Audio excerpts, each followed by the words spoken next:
La puissance des ténèbres est toujours soumise à qui connaît son statut en Dieu, l'assume et l'affirme haut et fort.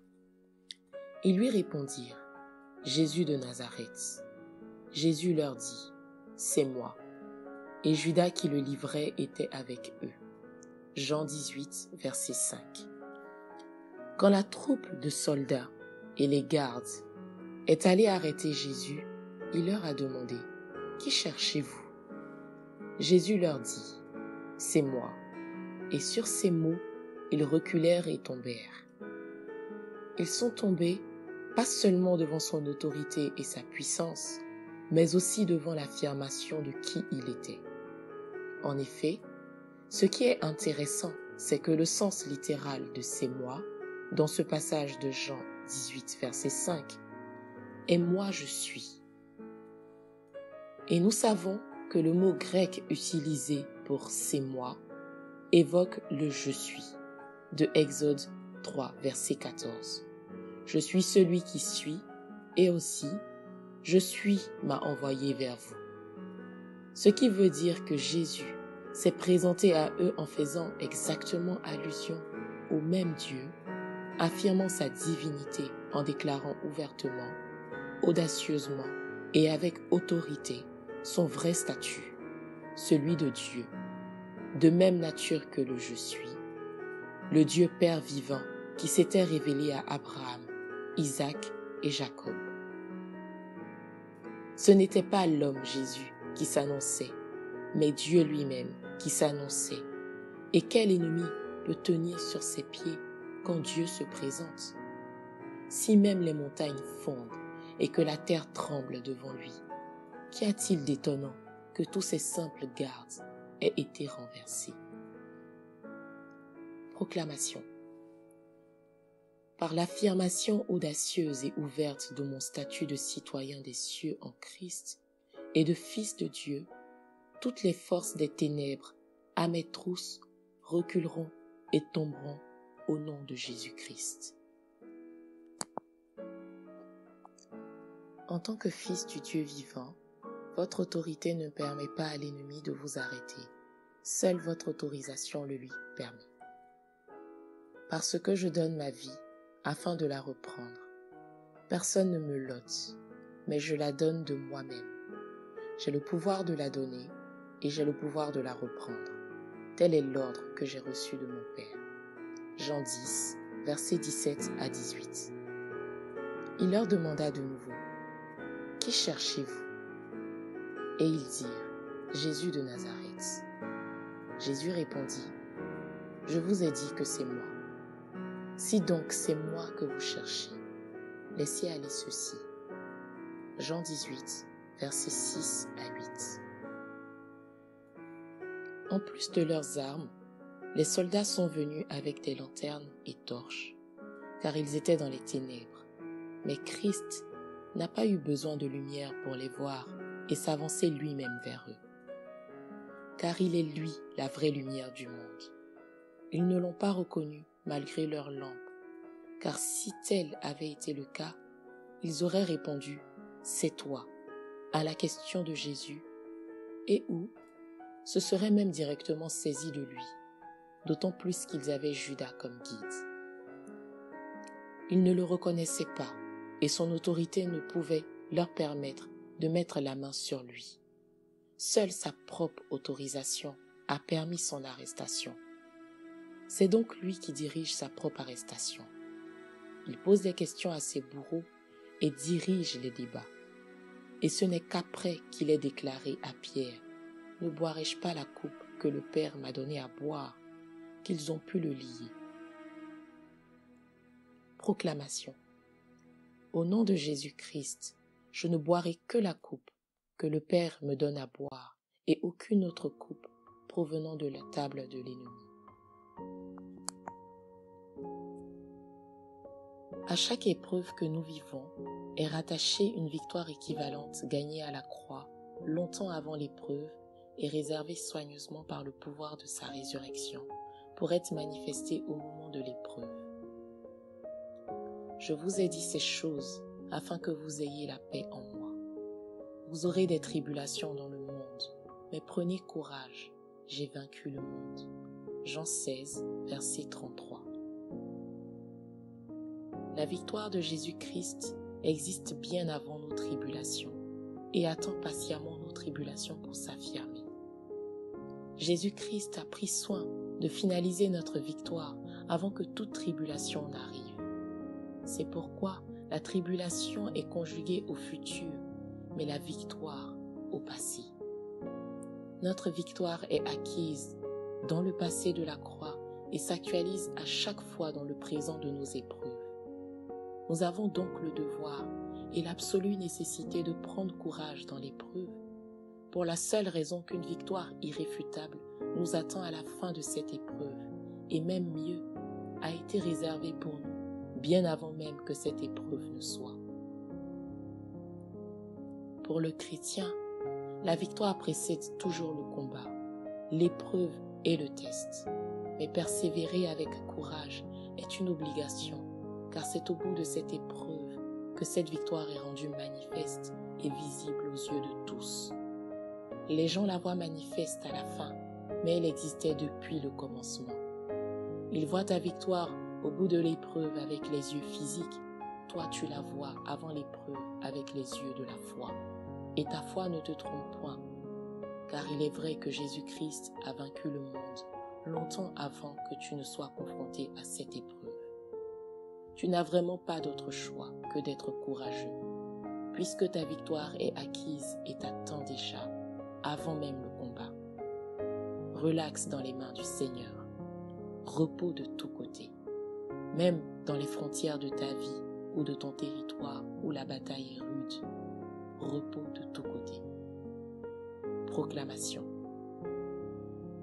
Au nom puissant de Jésus-Christ, je décrète que toute épreuve et tout test actuel et futur de ma vie donneront lieu à de glorieux témoignages qui révéleront la victoire que Christ m'a assurée il y a plus de 2000 ans à la croix. Le départ d'un vrai leader est le point de départ d'une dimension supérieure de percée pour ses suiveurs. Mais parce que je vous ai dit ces choses, la tristesse a rempli votre cœur. Cependant, je vous dis la vérité, il vous est avantageux que je m'en aille, car si je ne m'en vais pas, le consolateur ne viendra pas vers vous. Mais si je m'en vais, je vous l'enverrai. Jean 16, versets 6 à 7. Le départ de Jésus-Christ n'était pas supposé être objet de tristesse comme il le confirme en Jean 16, verset 6, car le meilleur restait à venir. Selon Jean 16, verset 7, sans son départ, pas de consolateur. Beaucoup plus d'actes et d'exploits étaient réservés aux disciples avec comme point de départ le départ de Jésus-Christ. Le point de départ de leur percée était le départ de leur Seigneur et Maître. Le départ d'un vrai leader est le point de départ d'une dimension supérieure de percée pour ses suiveurs. La mort d'un chrétien n'est pas la mort de ses idées, de sa vision, de son impact, de son influence. C'est un départ qui doit être source de joie, car c'est une promotion, un succès que d'être admis à aller à la rencontre du Père. Et ce départ marque le début d'une influence plus grande, car comme pour Christ, la marque de l'Esprit de Dieu sur la vie du chrétien est posée sur ceux qu'il laisse sur terre pour un impact plus grand. Proclamation. Je décrète que ma vie sera si puissamment utilisée par le Saint-Esprit sur terre que mon départ de cette terre ne sera que le début d'une dimension supérieure d'impact pour ma postérité au nom de Jésus-Christ. Nous ne pouvons même pas contenir le monde en nous, et toi qui as créé le monde, tu acceptes que nous te contenions. Jésus lui répondit, « Si quelqu'un m'aime, il gardera ma parole, et mon Père l'aimera. Nous viendrons à lui, et nous ferons notre demeure chez lui. » Jean 14, verset 23. Nous sommes si petits que le monde ne peut résider en nous. Et pourtant, toi qui as créé ce monde, tu nous as rendus et vus suffisamment grands pour accepter de résider en nous. Proclamation.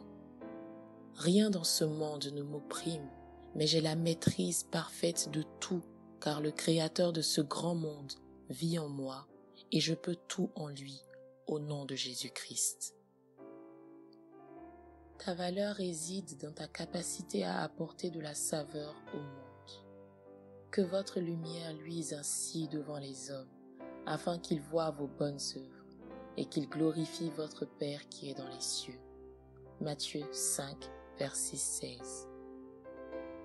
Quiconque ne pouvant jouer son rôle de sel pour apporter de la saveur aux gens devient sans valeur. Et c'est pourquoi, comme le sel qui ne peut plus donner de goût, il est jeté dehors et foulé aux pieds. Par qui? Les hommes. Tu n'es pas de cette catégorie.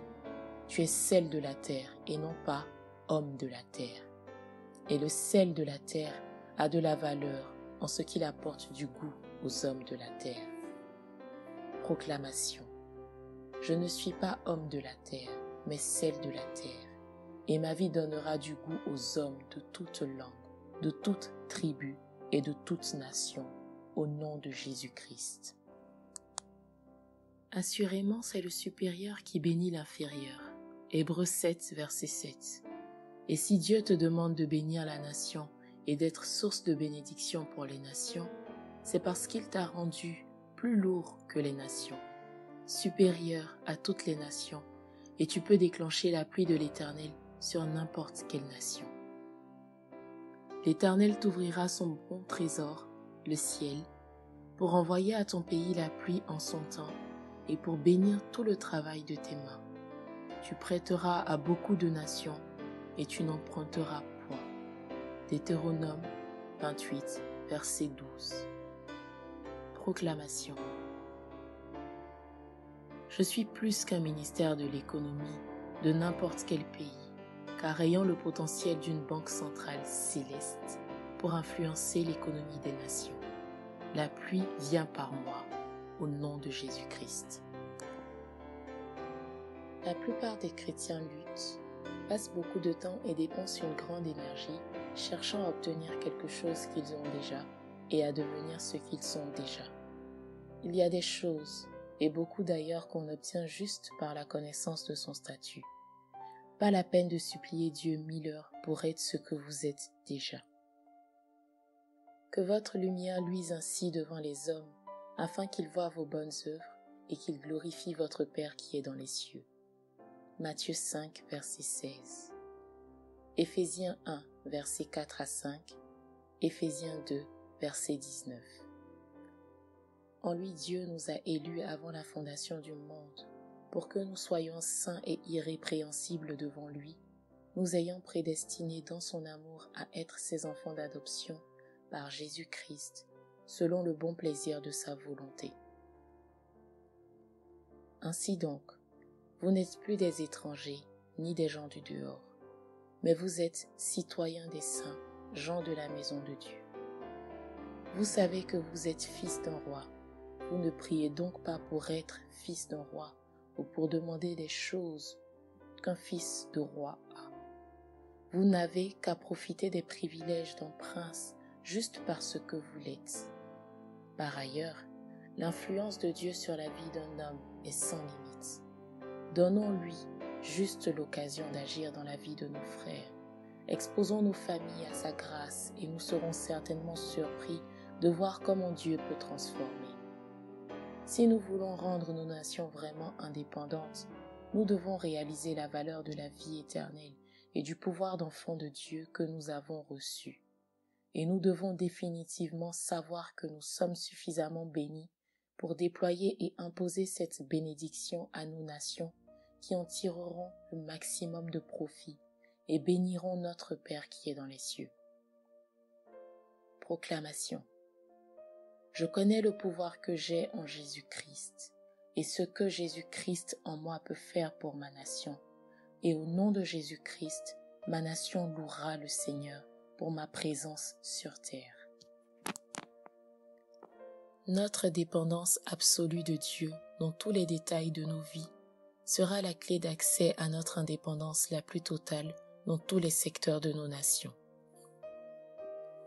Car la nation et le royaume qui ne te serviront pas périront, ces nations-là seront exterminées. Ésaïe 60, verset 12. Une nation qui veut être indépendante relativement au fardeau imposé des autres nations ne peut se payer le luxe d'être indépendante de Dieu. Dépends de lui, nation, en tout et en toutes choses. Il fera de toi la tête des nations et ton indépendance sera une évidence, car les nations qui ne te serviront pas périront, selon Ésaïe 60, verset 12. Proclamation. Ma vraie liberté vient de ma dépendance au Christ et je décrète, au nom de Jésus-Christ, que je serai le pont de ralliement de ma nation à Jésus-Christ et une source de liberté authentique pour elle. Le monde sera sans solution jusqu'à ce que tu apparaisses. Des nations marchent à ta lumière et des rois à la clarté de tes rayons. Ésaïe 60, verset 3. Un temps vient où ta lumière, qui est l'Éternel, sera le seul éclairage possible pour ceux qui sont dans les ténèbres. Ils auront besoin que tu éclaires pour qu'ils retrouvent le chemin, et sans ta lumière, ils iront droit dans le mur ou en brousse, et où se perdront tout simplement.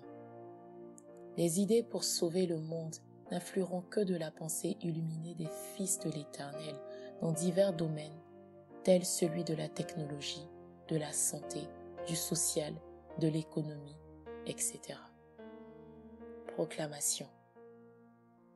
Au nom de Jésus-Christ, la lumière de l'Esprit de Dieu éclaire mes idées, mes entreprises et l'œuvre de mes mains, faisant de moi la source qui éclaire le monde perdu. Jésus-Christ, qui est le chemin, vit en moi pour montrer par moi le chemin aux hommes perdus. Vous tirez votre nourriture de votre valeur aux yeux de Dieu, plus que de vos efforts de semences, investissement et épargne. C'est pourquoi je vous dis, ne vous inquiétez pas pour votre vie de ce que vous mangerez, ni pour votre corps de quoi vous serez vêtu. La vie n'est-elle pas plus que la nourriture et le corps plus que le vêtement? Regardez les oiseaux du ciel, ils ne sèment ni ne moissonnent, et ils n'amassent rien dans des greniers, et votre Père céleste les nourrit. Ne valez-vous pas beaucoup plus qu'eux? C'est parce que vous avez de la valeur à ses yeux, vous êtes son meilleur ouvrage, avec une valeur infinie, celle du sang de l'agneau, que Dieu vous nourrit.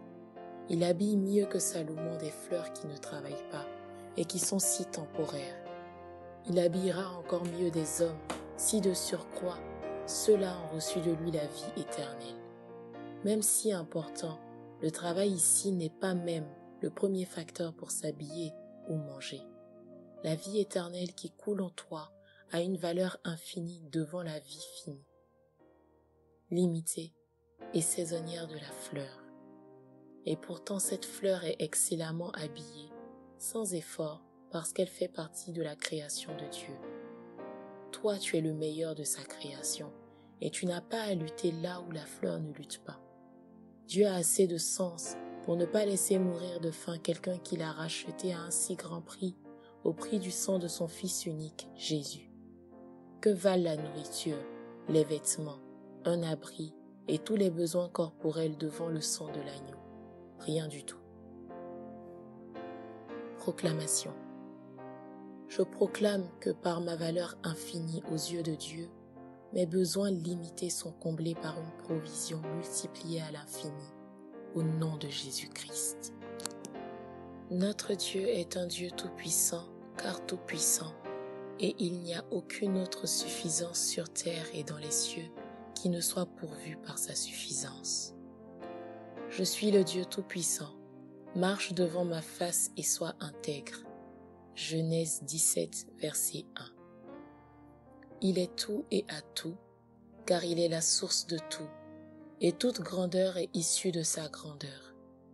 Tant que les hommes n'auront pas compris sa suffisance, son infinie grandeur, sa bonté, et son amour a leur manifesté cette puissance, ils seront limités, non par une limite quelconque que Dieu aurait définie, mais par leur propre limite à comprendre qu'il est illimité. Leur vision limitée d'un Dieu sans limite est le vrai souci. Proclamation.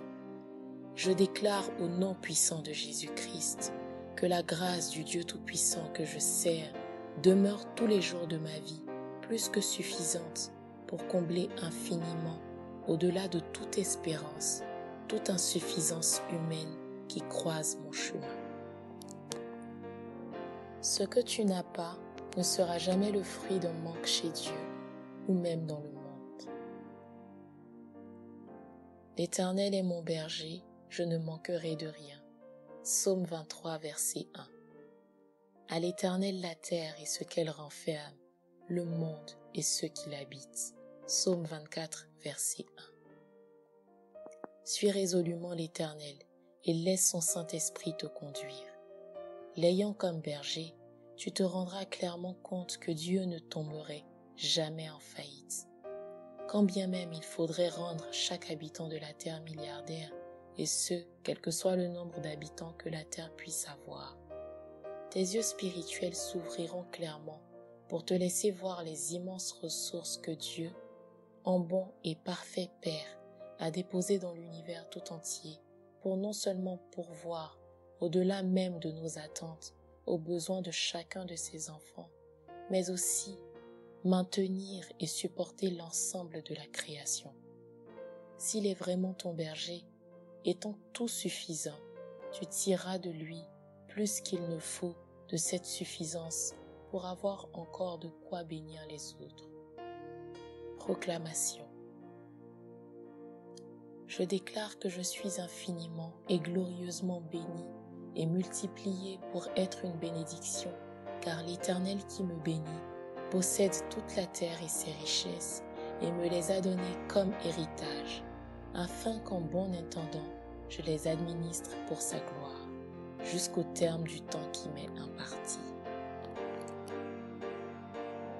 Il y a un niveau dans la vie spirituelle où vous prêchez parce que la mort vous attend si vous ne le faites pas, et il y a un autre niveau où vous prêchez parce que si vous ne le faites pas, la mort attend des millions de vies qui sont au bord du gros trou de l'enfer, sur le point d'y être précipités pour l'éternité. Malheur à moi si je n'annonce pas l'évangile. 1 Corinthiens 9, verset 16.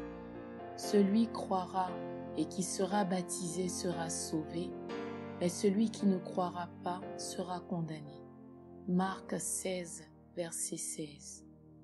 Choisissons la voie de Christ qui a quitté le confort du trône céleste pour revêtir notre condition et pour sauver tout homme, laissant s'il le fallait 99 justes pour aller chercher et ramener le seul pécheur encore loin de la bergerie.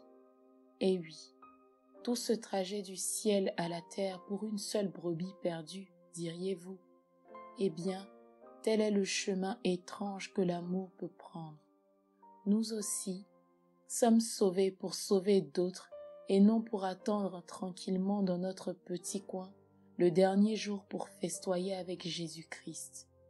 Avez-vous remarqué que Jésus-Christ a souvent pris ses repas avec les personnes les plus improbables aux yeux des hommes et qu'il en sera ainsi également au festin céleste? Proclamation. Aucune des destinées rattachées à ma vie ne se perdra dans ce monde au nom de Jésus-Christ, et la gloire de Dieu sur ma vie les préserve pour les présenter sans tache ni ride au dernier jour. Comment peux-tu mourir avec Jésus, toi qui ne peux veiller 1 heure avec lui? Mais Pierre reprit plus fortement. Quand il me faudrait mourir avec toi, je ne te renierai pas. Marc 14, verset 31. Il leur dit, « Mon âme est triste jusqu'à la mort.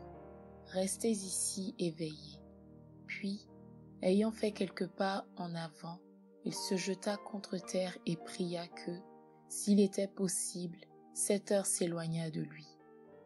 Il disait, « Abba, Père, toutes choses te sont possibles. Éloigne de moi cette coupe. Toutefois, non pas ce que je veux, mais ce que tu veux. Et il vint vers les disciples, qu'il trouva endormis, et il dit à Pierre, « Simon, tu dors, tu n'as pu veiller 1 heure. » Marc 14, versets 34 à 37. C'est à genoux que tu peux prendre avec lui son fardeau, et ainsi tu seras prêt à mourir avec lui.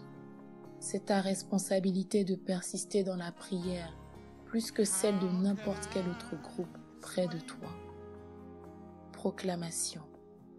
Je déclare que la force et la vitalité de l'esprit affectent mon corps, mon âme et mon esprit, me rendant capable de demeurer éveillé dans la présence de Jésus-Christ. Ainsi ma chair reste crucifiée et son esprit prend complètement le trône de ma vie. Beaucoup de chrétiens font partie de ceux qui racontent ou convoient de mauvaises nouvelles, alors que ce qui fait d'eux des chrétiens, c'est l'annonce de la bonne nouvelle. L'Esprit du Seigneur est sur moi, parce qu'il m'a oint pour annoncer une bonne nouvelle aux pauvres. Il m'a envoyé pour guérir ceux qui ont le cœur brisé, pour proclamer aux captifs la délivrance et aux aveugles le recouvrement de la vue, pour envoyer libres les opprimés, pour publier une année de grâce du Seigneur. Luc 4, verset 18. Puis il leur dit, « Allez par tout le monde et prêchez la bonne nouvelle à toute la création. » Marc 16, verset 15. Le Saint-Esprit en nous est trop bon pour que nous soyons remplis de mauvaises choses. Et si nous sommes remplis jusqu'à déborder des bonnes choses de l'Éternel par sa parole, il ne peut sortir de nous que ce qui est à l'intérieur de nous, de bonnes nouvelles. Quand l'Esprit vient sur nous, l'onction nous est conférée pour un but qui commence toujours par notre bouche. Proclamer, annoncer la bonne nouvelle. Si la vie et la mort sont au pouvoir de la langue, selon Proverbe 18, verset 21, alors la langue du juste ne devrait servir qu'à semer la vie de Jésus-Christ et son salut annoncé par la bonne nouvelle. Si nous devons décréter la mort, cela devrait être seulement pour mettre un terme aux œuvres magnifiques dans la vie de ceux que Jésus-Christ attire à lui. Proclamation. Je déclare que ma langue est affectée de la puissance de vie de l'Esprit pour semer la vie de Jésus-Christ dans la vie des hommes et la terreur de l'Éternel dans le camp de l'ennemi. Le feu encore de feu du feu sur Daniel chapitre 1, verset 21. Hébreux chapitre 1, verset 1. Ces hommes furent liés avec leur passion, leur tueur, leur menteur et leur autre bêtise, et jetés au milieu de la fournaise ardente. Comme leur regard incessait, et que la fournaise les pénétra de cheveux, la flamme tua les hommes qui avaient jeté Shadrach, Meshach et Abednego. Ils virent que le feu n'avait aucun mouvement sur le corps de ces hommes, que les cheveux de leur tête n'étaient pas éclatés, que leur caleçon n'était pas allongé, et que l'odeur du feu ne les gênait pas. Avec piété et avec crainte, car notre Dieu est aussi un feu de feu. Méditation. Il était impossible que le nom de ces hommes soit brûlé par le feu, parce qu'ils avaient aussi la nature de leur père, celle des feux dévorants, et ce n'est bien sûr pas le feu qu'on utilise pour éteindre le feu. Même si c'était le cas, le feu qui sert Dieu et qui sont eux-mêmes nature est devenu supérieur au feu de l'ennemi. Et bien entendu, si jamais deux feux devaient combattre, la petite flamme d'une bûchette d'allumettes ne pourrait pas du tout égaler un feu qui embraserait l'international. Celui qui est en nous est plus grand, infiniment plus grand que celui qui est en nous. Proclamation. En tant que fils de l'Éternel, je déclare que le feu qui sort de mon cœur, qui est un feu de vie, sort aussi de moi. et est supérieur à tout autre fossé capable d'éteindre. Si nos nations sont détruites, c'est certainement que la bouche des méchants parle trop et celle des justes se tait un peu trop. Ou trop de méchants parlent beaucoup pour nous dire et peu de justes parlent, peu ou pas du tout, pour bénir. Les paroles des méchants sont des embûches pour verser le sang, mais la bouche des hommes droits est une délivrance. Proverbe 12, verset 6. Bénissons quand d'autres maudissent, et bénissons encore quand d'autres ne disent rien. La langue du juste, parce qu'elle est affectée par l'onction, est une délivrance pour les nations, et se taire serait empêcher des multitudes d'être libres de leur captivité. Le Seigneur n'a-t-il pas dit « Proclamez aux captifs la délivrance » ? Penser aux souffrances des gens n'est pas suffisant. Quelque chose de Dieu doit être déclaré par ta bouche pour faire évoluer les choses dans le sens qui favorise leur délivrance et leur restauration. Proclamation. Je déclare que l'ennemi ne réussira jamais à me faire taire là où la parole de Dieu dans ma bouche peut être envoyée pour réduire au silence ses œuvres dans la vie des hommes. Noé n'a jamais été noyé. Il a pris le Y du noyé et en a fait le yes d'un homme qui dit toujours oui au Seigneur, même quand cela lui vaut les railleries des autres. L'Éternel dit à Noé, « Entre dans l'arche, toi et toute ta maison, car je t'ai vu juste devant moi parmi cette génération. » Genèse 7, verset 1. Si vous dites toujours yes au Seigneur, en tant que Noé de votre génération, vous ne serez jamais noyé. Par ailleurs, au-delà du fait de dire oui au Seigneur, nous sommes appelés à le servir avec diligence. La promptitude dans le service est un minimum dans le ministère, et tout vrai service divin devrait en être empreint. Certains sont capables de servir des hommes avec empressement, mais pas le Seigneur Dieu, inversant ainsi les rôles et remplaçant Dieu par d'autres choses et ou d'autres personnes, ce qui montre clairement de l'idolâtrie. Proclamation. Je décrète que je fais partie des Noé de ma génération et je reçois ainsi une obéissance et un empressement à servir le Seigneur, capable de sauver des multitudes d'une noyade inévitable. Dieu n'a pas besoin de toute une vie pour changer une vie. Dieu qui n'est jamais en retard a su transposer du jour au lendemain Joseph de la prison au palais. Genèse 39. Dieu qui n'est jamais lent en bonté, mais seulement à la colère, a su briser plus de 4 siècles de captivité pour son peuple du jour au lendemain. Dieu qui sait faire vite n'a pas eu besoin de plus de 6 jours pour créer le monde et tout ce qu'il renferme. Proclamation. Je déclare que l'Éternel, Maître absolu du temps, m'utilisera pour faire entrer un grand nombre dans une zone d'accélération divine qui les repositionnera du jour au lendemain, de la poubelle à la table des rois. Dieu n'a pas le temps d'attendre que tu sois prêt avant de t'utiliser quand lui est déjà prêt pour t'utiliser. Il n'attend pas que tu aies une situation stable avant de t'utiliser. Voici de quelle manière arriva la naissance de Jésus-Christ. Marie, sa mère, ayant été fiancée à Joseph, se trouva enceinte par la vertu du Saint-Esprit avant qu'ils eussent habité ensemble. Matthieu 1, verset 18. Dieu a utilisé la Vierge en son temps à lui et non selon le temps qui paraît convenable aux hommes. Le Saint-Esprit lui donna d'être enceinte au moment où une femme de son âge, de son époque et de sa situation ne devrait pas être enceinte. Dieu aurait quand même pu attendre le mariage, et il aurait au moins pu attendre qu'elle soit chez son époux, n'est-ce pas? Dieu n'a pas évité le problème évident que cela poserait à Marie, parce qu'il pouvait et savait la défendre, même quand la réaction humaine négative se manifestait. Proclamation. Je déclare que par la vertu et sous le couvert du Saint-Esprit, m'est conféré le pouvoir de voir la vision de Dieu devenir réalité dans le temps de Dieu lui-même.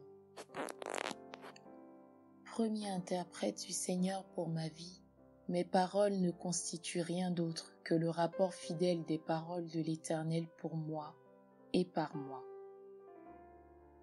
L'Éternel fera de toi la tête et non la queue. Tu seras toujours en haut et tu ne seras jamais en bas. Lorsque tu obéiras aux commandements de l'Éternel, ton Dieu, que je te prescris aujourd'hui, lorsque tu les observeras et les mettras en pratique. Deutéronome 28, verset 13. Ce n'est pas de l'orgueil ou de la prétention que de dire « je suis toujours numéro 1 ». C'est de toute façon ce que la Bible dit de moi et c'est ce qui m'arrive quand je suis béni. Je prends la tête et non la queue. La seule chose est que je m'assure de ne jamais oublier ma source de bénédiction, Dieu, et la raison pour laquelle il me met à la tête, faire avancer son œuvre, faire remonter les autres et être une bénédiction pour eux. Proclamation.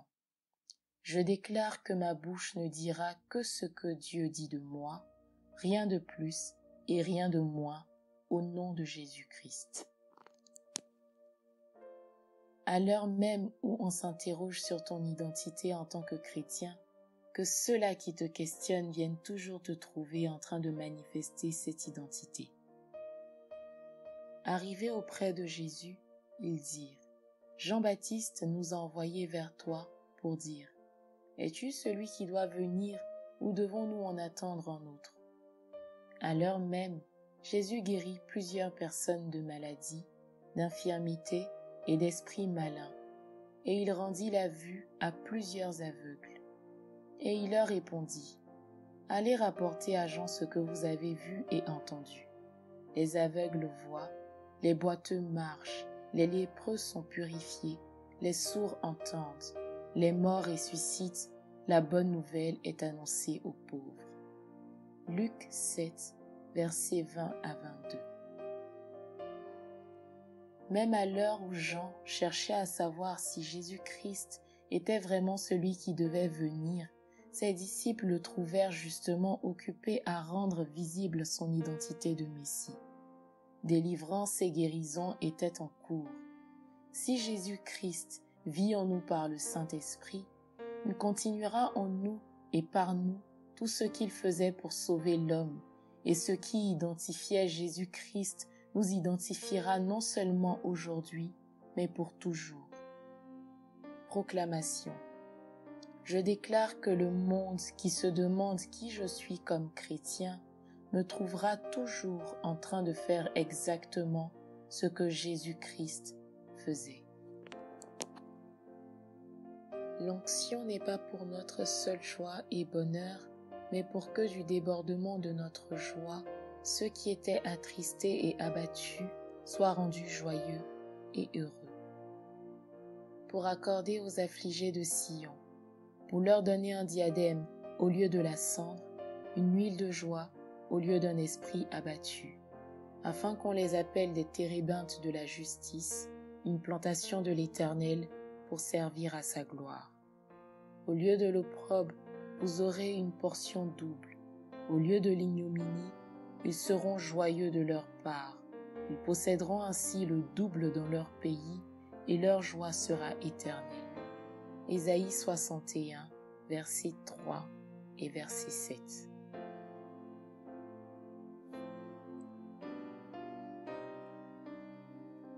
L'onction n'est pas pour se rassasier dans les grands dîners, mais plus pour rassasier ceux qui ont faim.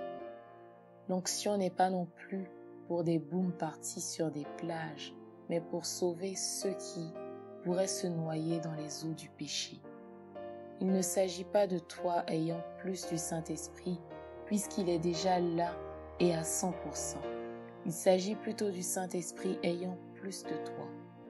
Laisse-le posséder tout de toi, et tu n'auras même plus besoin de dire « Saint-Esprit, donne-moi plus de toi ». Proclamation.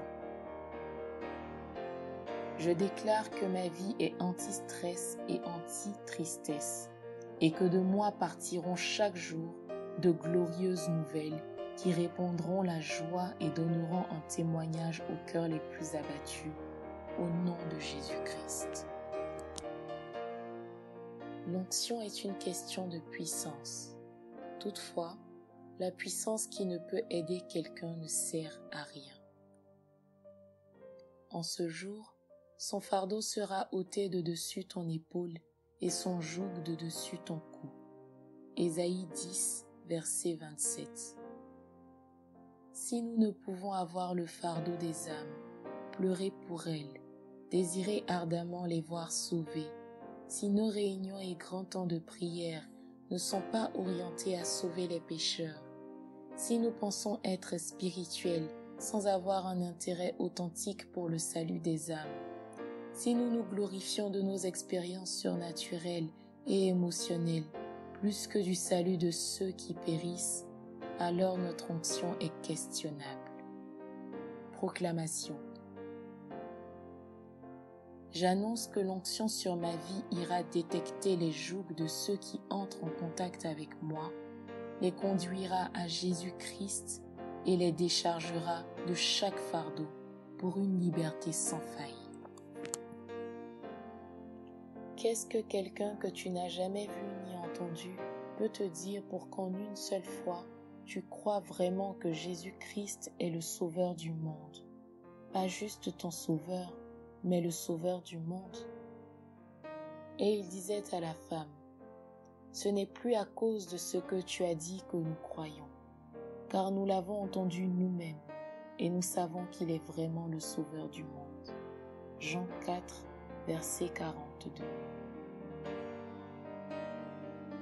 On ne parle d'aucun miracle, juste d'une révélation que Jésus a donnée. Et voici que plusieurs sont emmenés à la foi. Mieux quand ils l'entendent eux-mêmes, après l'avoir retenu 2 jours, beaucoup plus croient et déclarent ce que même des Juifs n'ont pas encore déclaré. Tu es le sauveur du monde. Sans mention de miracle dans un peuple païen vers qui il n'était pas envoyé en priorité, comment a-t-il pu les conduire à ne croire que par la parole? Qu'a-t-il bien pu leur dire pour que ce peuple païen arrive à une conclusion aussi importante? Nous savons qu'il est vraiment le sauveur du monde. Sans risque de se tromper, nous pouvons vraiment affirmer que si ces paroles n'étaient pas esprit et vie, elles ne produiraient jamais un tel résultat. Jamais aucun homme n'a parlé comme celui-là, et ce n'est donc pas étonnant que juste ces paroles produisent la foi, car si la foi vient de ce que l'on entend, c'est aussi parce que ce que l'on entend n'est pas juste fait de mots, mais de la vie et la puissance de l'esprit communiquée à la vie des hommes par le moyen des paroles. Proclamation. Aujourd'hui encore, je déclare que le Seigneur oint ma langue et met ses propres paroles, esprit et vie dans ma bouche, en sorte qu'en nous écoutant parler de lui, des multitudes reconnaissent en nous le Sauveur du monde.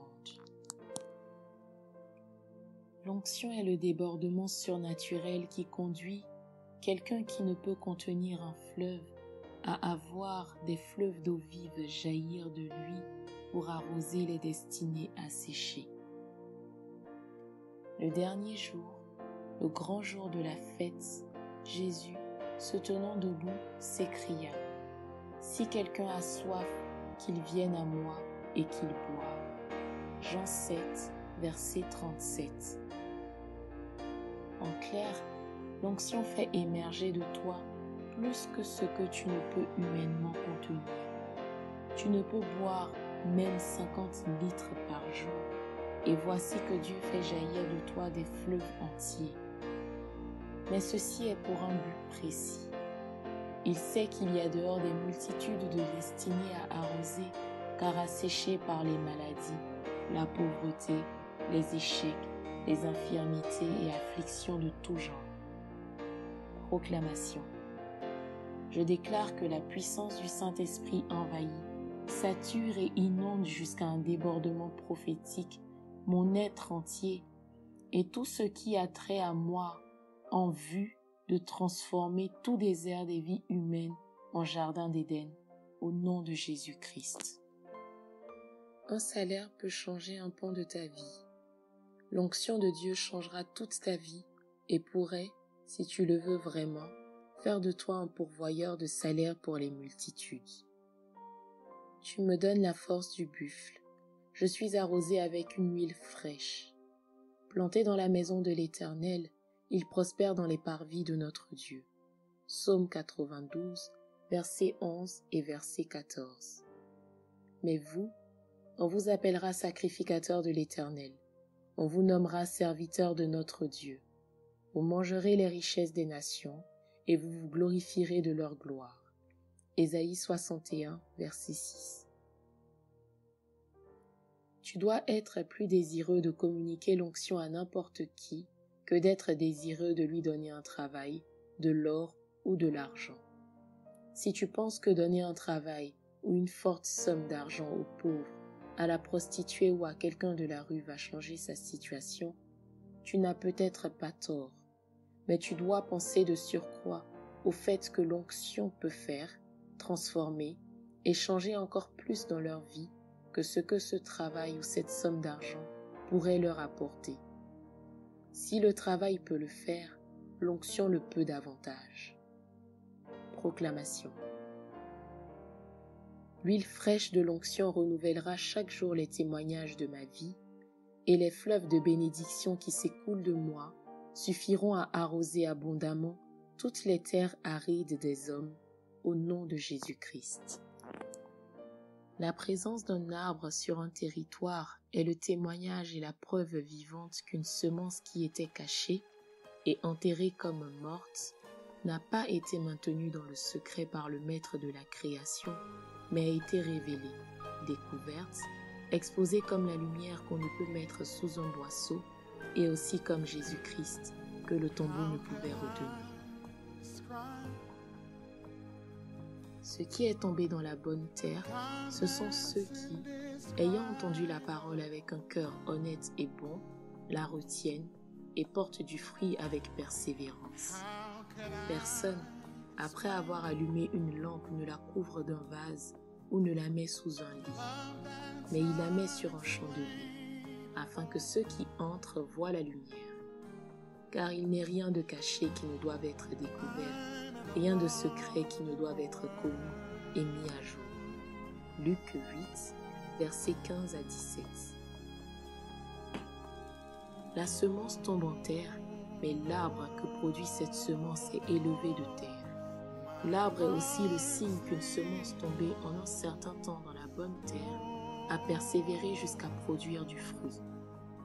Prends garde à la parole que tu entends et à la manière dont tu l'entends. Ne sois pas une terre où la semence disparaît ou est étouffée, car si rien n'émerge de toi, alors tu n'auras pas été une bonne terre pour la semence de la parole. Proclamation. Je déclare au nom de Jésus-Christ, semence du Père, que même la plus petite semence cachée en moi finira par émerger comme un grand arbre qui servira d'abri sûr pour beaucoup.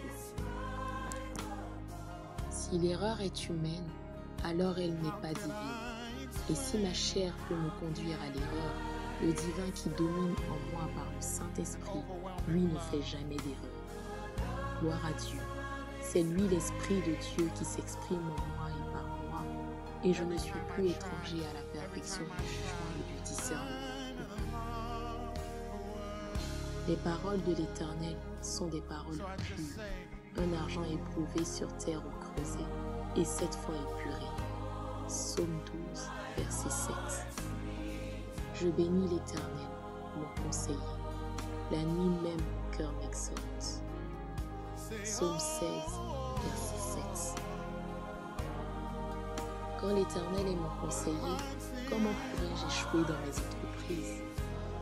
Et quand la nuit même mon cœur m'exhorte, comment ma journée pourrait-elle être gâchée? En effet, mon cœur ne peut que m'exhorter avec et sur les conseils de l'Éternel, qui sont purs et 7 fois épurés. Ainsi, je suis libérée de l'oppression de toute erreur humaine par la parole parfaite et sans tache de l'Éternel. Proclamation. Dans le nom de Jésus-Christ, je sais toujours exactement ce qu'il faut savoir, quand il le faut, et ce qu'il y a à faire en tout temps, en tout lieu et en toutes circonstances, par le Saint-Esprit en moi. Ce que le monde se prépare à vivre a ramené l'Église à sa position à genoux. Pas à genoux comme dans la défaite, mais à genoux dans l'intercession qui assure la défaite de l'homme. Ésaïe chapitre 62, verset 6. Sur tes murs, Jérusalem, j'ai placé des gardes. Ils ne se tairont ni jour ni nuit. Vous qu'il a rappelé au souvenir de l'Éternel, point de repos pour eux. Méditation. Et ceux qui, dans l'Église, ne peuvent plus être à genoux maintenant dans la procession pour relever le défi des derniers temps, seront forcés d'être à genoux dans la défaite de septembre. Les événements que le monde se prépare à vivre seront suffisants pour les mettre à genoux dans la défaite. Soit vous êtes mis à genoux pour la défaite infligée pour votre adversaire, soit vous vous mettez vous-même à genoux et relâchez la puissance qui fait fléchir tout genou devant Jésus-Christ. Les tumultes insoupçonnés se préparent pour le monde. Mais dans tous les cas, l'Église vraie ne sera jamais mise à genoux dans la défaite, car elle est le corps de Jésus-Christ, devant qui, au contraire, tout genou fléchit. Il est plus que temps de choisir votre camp, et par conséquent, votre sort dès maintenant. Et s'il vous plaît, ne prenez pas de risque, choisissez Jésus. Vous aurez été prévenus. Ce n'est pas la peine de penser que vous aurez même le temps de faire part de quoi que ce soit, car le genre d'épreuves qui arrivent laisseront les plus plaintifs sans voix, même pour exprimer une complainte quelconque. Proclamation. Je déclare par l'autorité du nom de Jésus-Christ que toutes les crises de ce monde viendront sans jamais avoir accès à moi, car elles me trouveront solidement enraciné dans la maison de l'Éternel.